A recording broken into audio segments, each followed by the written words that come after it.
Assalamualaikum warahmatullahi wabarakatuh. Alhamdulillah, kembali lagi bertemu dengan channel Rifki Kemenak.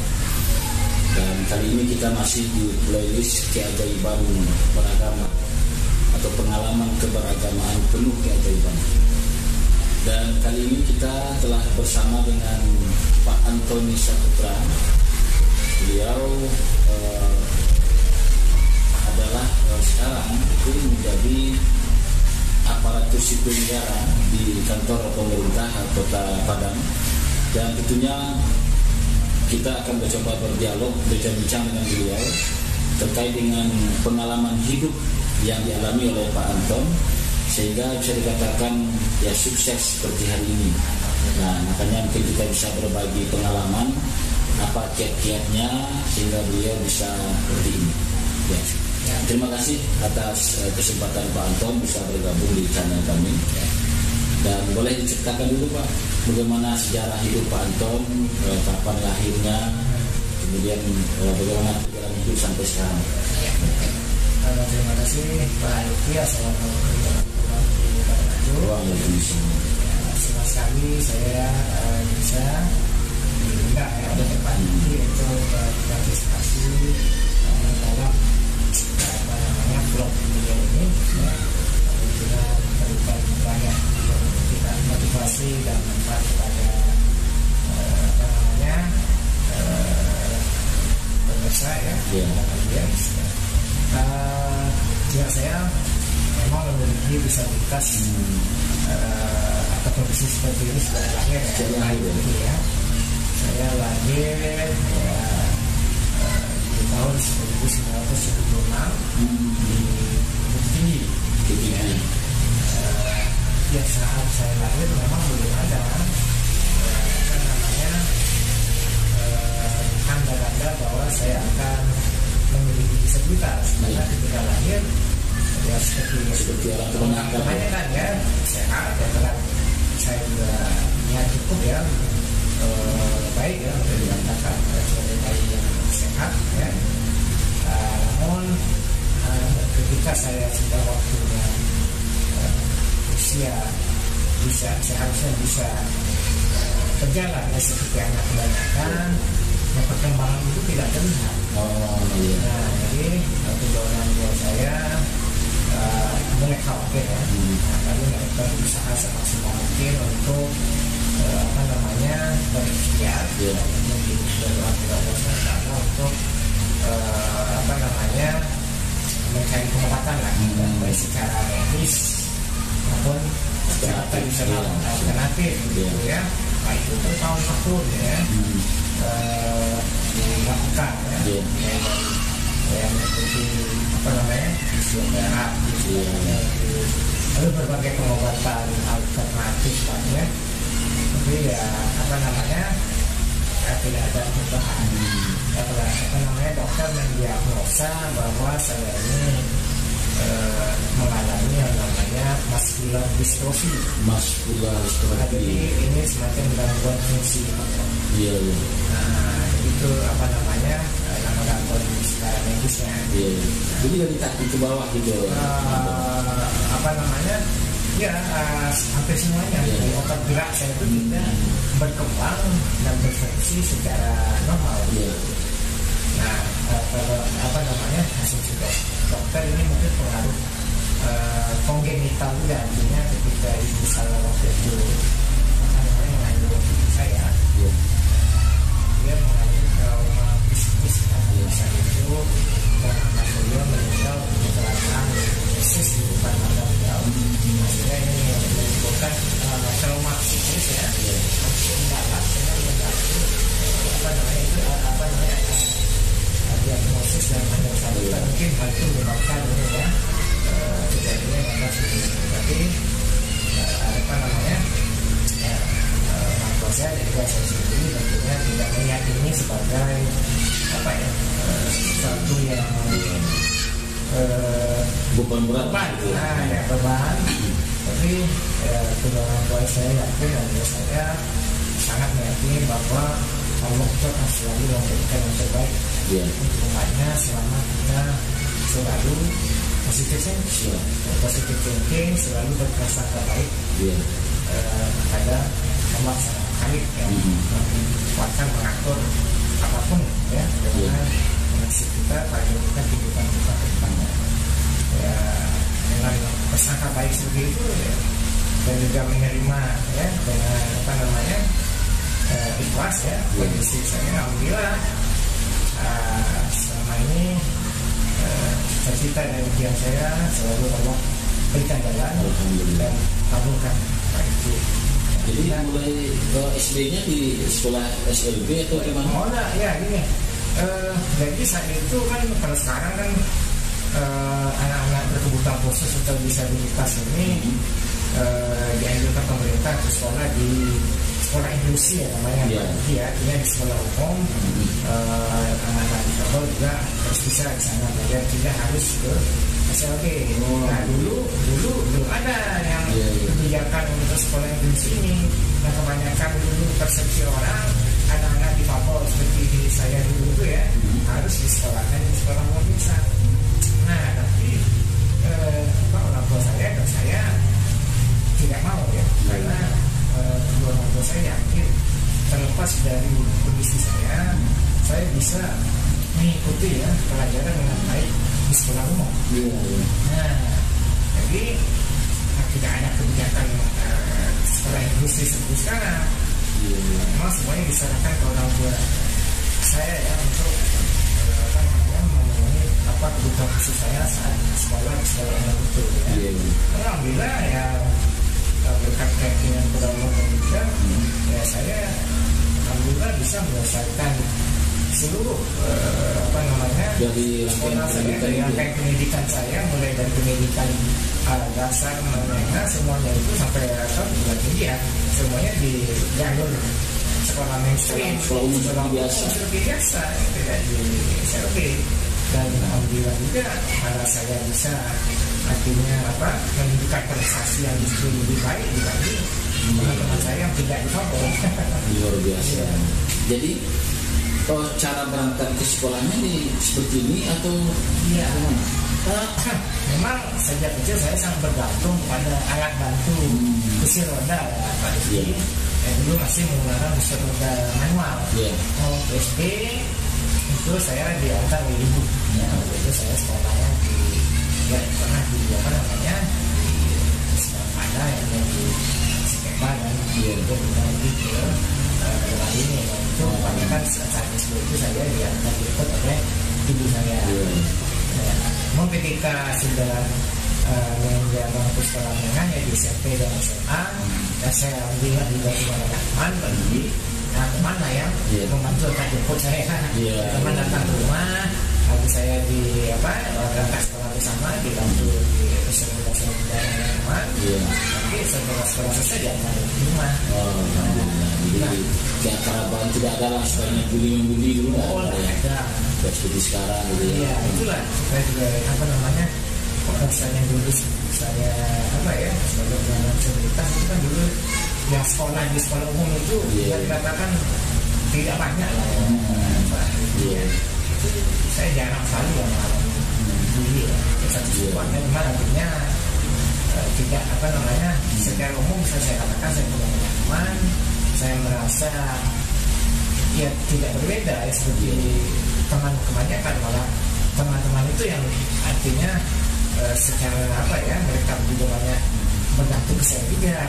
Karena mungkin kita lebih menguasai pelajaran gitu ya. Jadi mereka membantu saya di sekolah ya, kemudian untuk mobilitas di sekolah, kemudian antar jemput dari rumah ke sekolah, tapi saya sama juga saya share dari sisi pelajaran ini saya juga bantu mereka. Jadi sekarang pendidikannya sudah sampai di mana nih Pak Anton? Alhamdulillah saya sudah menyelesaikan program doktoral saya tahun lalu di University of New South Wales, Sydney, Australia. Jadi dokter ya, dokter berarti ya? Alhamdulillah sudah dokter. PhD atau PhD atau PhD ya? Australia. Ya di Australia. Alhamdulillah saya menempuh program doktoral saya di Australia dengan beasiswa LPDP. Ya. Itu hanya berapa orang Indonesia yang dapat begitu?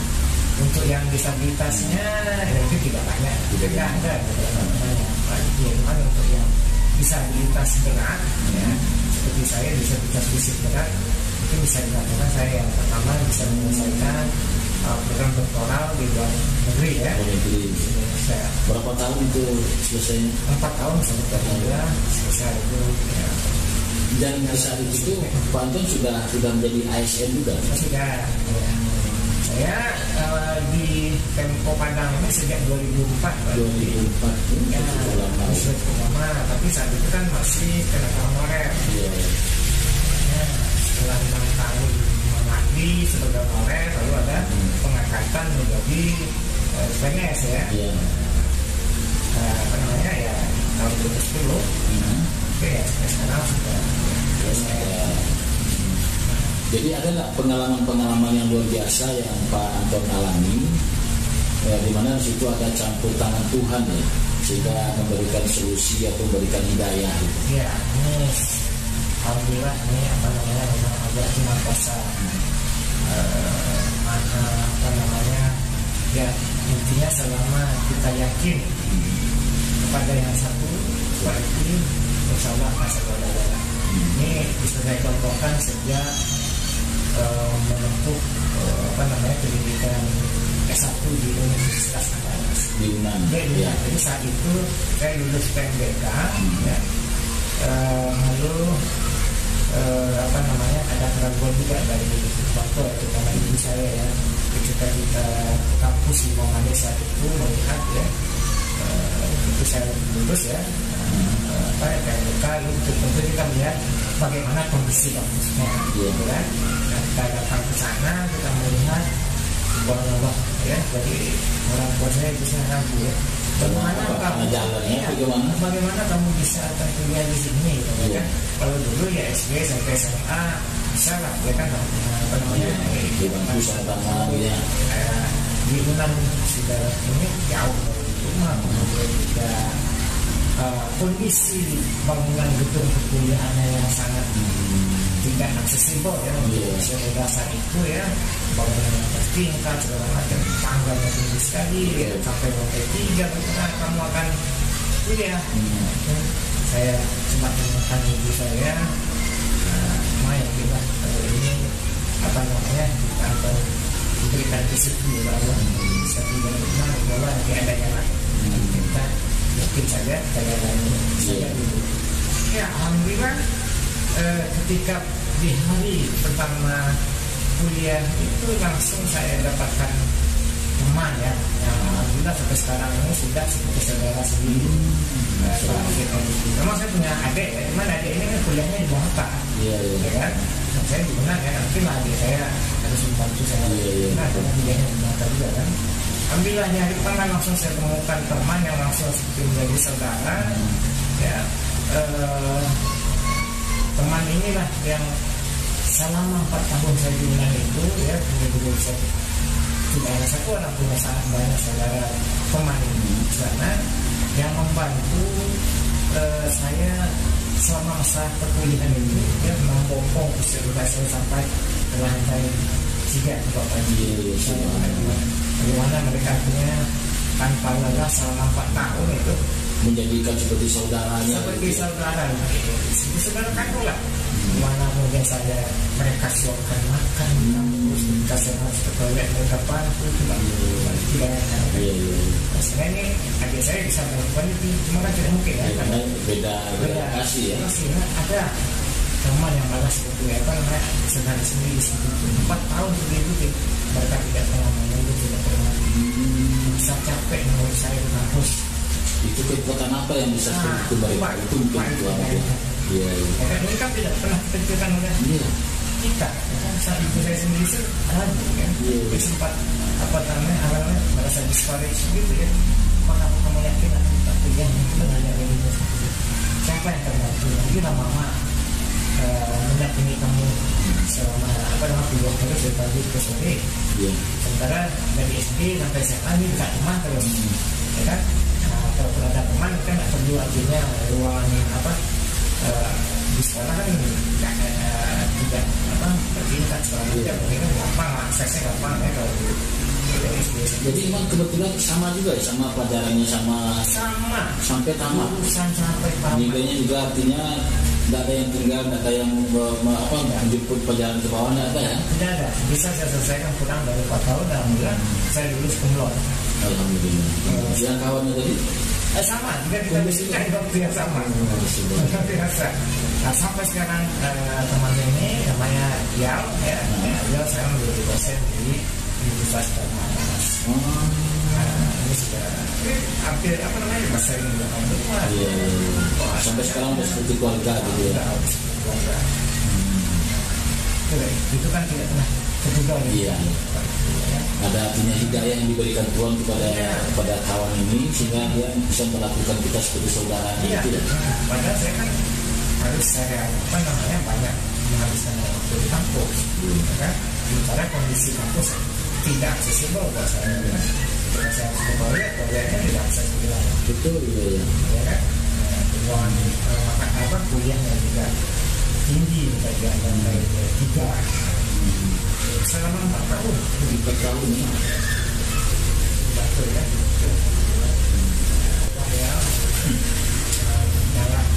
Karena saya yakin dan juga memang salah satu prinsip hidup saya itu paling penting adalah menjaga yang sungguh-sungguh dia akan dapat ya.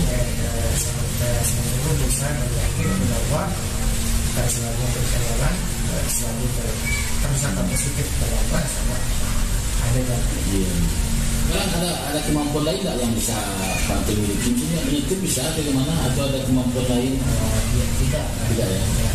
Memang saat ini untuk mobilitas ya, karena di negara kita ya terutama di Kota Padang secara infrastruktur publik kan juga belum cukup ya kan. Saya kan cukup lama di luar negeri ya. Itu memang kemandirian yang luar biasa saya rasakan ya. Kita bisa menggunakan fasilitas transportasi umum dengan sangat mudah ya.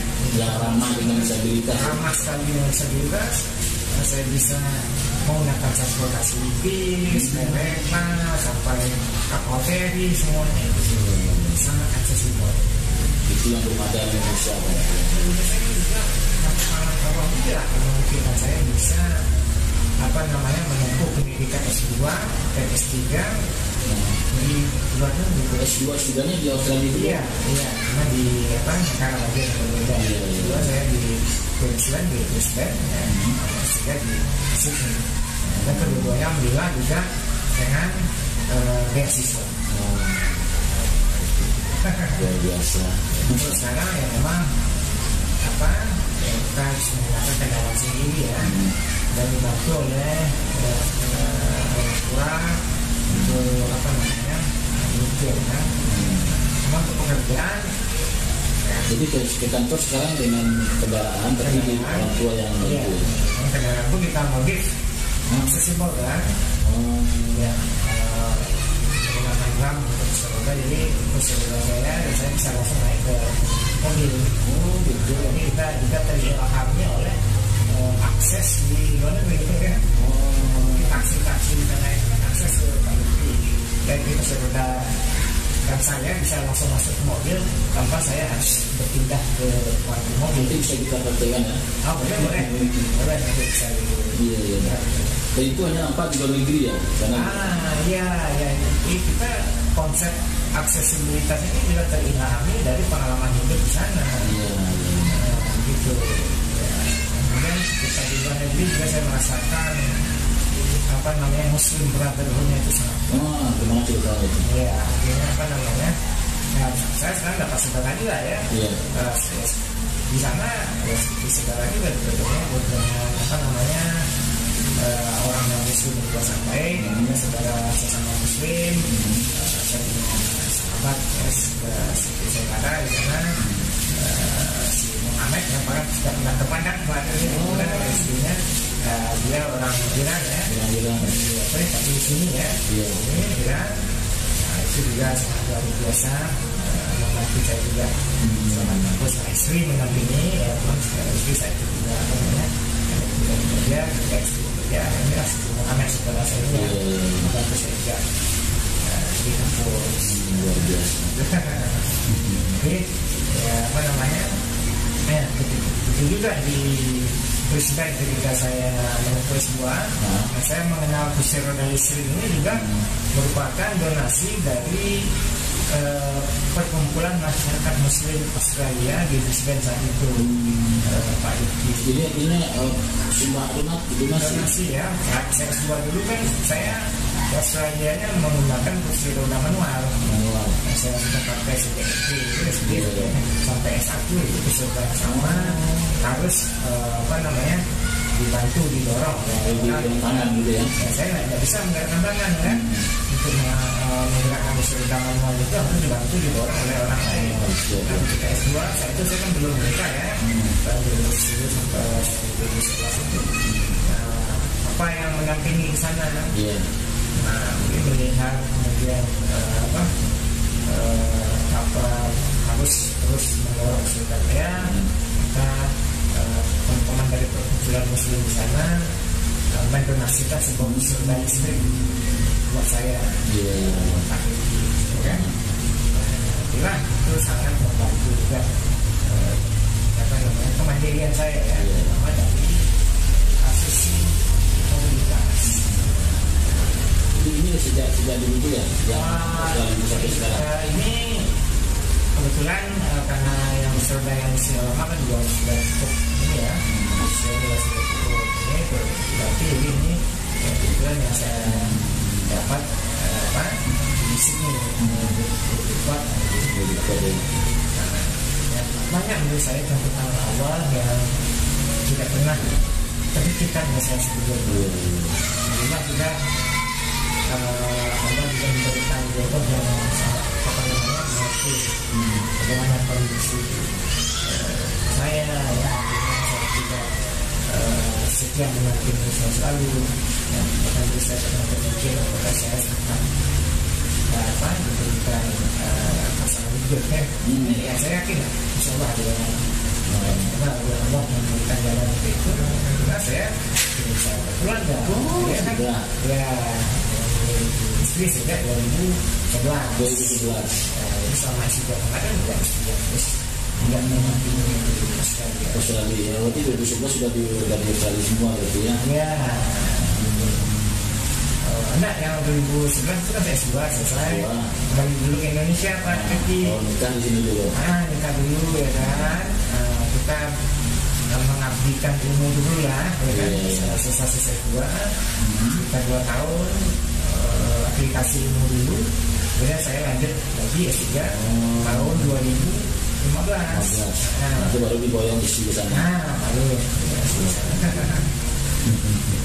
Alhamdulillah, jadi apa namanya itu sudah saya punya seperti life mapping ya, dimana sejak SMA itu saya sudah menyatakan bahwa ini hal yang harus saya lakukan untuk mewujudkan impian saya maju di pendidikan, karena saya sangat yakin bagi penyandang disabilitas pendidikan adalah kunci utama akan memiliki kehidupan yang lebih baik.